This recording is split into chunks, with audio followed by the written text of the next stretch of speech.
And that was the brand new Death Angel video. And now I'm very pleased to be joined by Tom Warrior of Celtic Frost. Hi.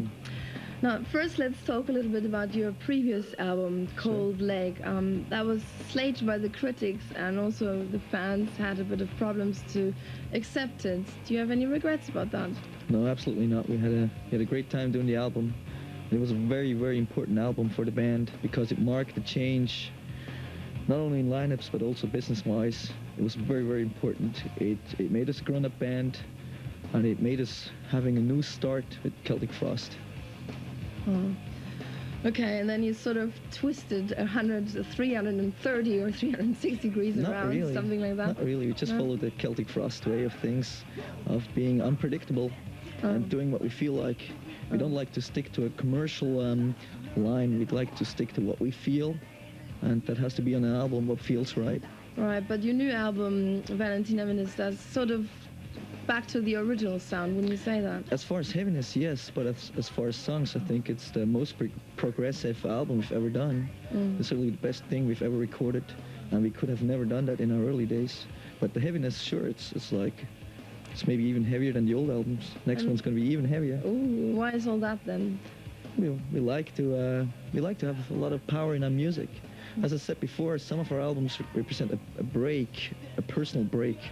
But this new album is all about power, about what we feel, very personal feelings, and we just needed some more energy. Feel more and more powerful as the years goes on. That's pretty good. Now, what does Vanity Nemesis mean? Vanity Nemesis means almost the same things like the name Celtic Frost. It means vanity stands for mankind's behavior, human behavior on this planet, society and nature and everything. And Nemesis is a possible follow-up to that. It's like Judgment Day almost. It's almost a religious meaning. It's like the claws of Nemesis will come back to us if we carry on like this. Interesting enough.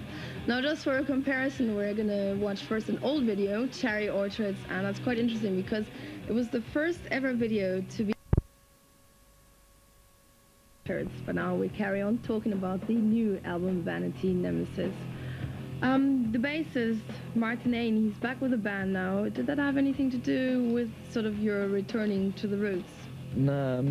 Yes, no. Martin didn't write any music for the album, but he helped writing lyrics for the album. Certainly has affected our live performance because he never rehearses. No, because he's a very, very heavy live performer. And it's certainly a difference as far as chemistry in the band, but we still don't know whether to be pleased or not. Well, you find that out soon, I suppose. Well, he's an artist, and it's very tricky to work with a real artist, you know. We're just like, but Martin's a real artist. Crazy. I like that though. Now, the album you recorded, interestingly enough, in Berlin when the wall got dismantled. What effect did that have on your recording? Oh, total chaos. Of course, we were in the city every day, and it was just overwhelming. It was total chaos. There was just like press from all over the world and everything. We had Eastern heavy metal fans in the studio seeing for the first time a Western studio, a Western band being able to shake their hands and everything. It was amazing. They were like on the floor in disbelief, you know. Wow. Did you change any of your original plans for the album then after? No, because our work is very complex, and we had a lot of things outlined already, and even the stuff that we wrote in the studio was pretty much done already. But I would say it affected the mixing. There was certainly a very special vibration during the mixing because it was just total enthusiasm in the whole city, you know. And the studio, Hansa Studio, is right next to the wall. Amazing.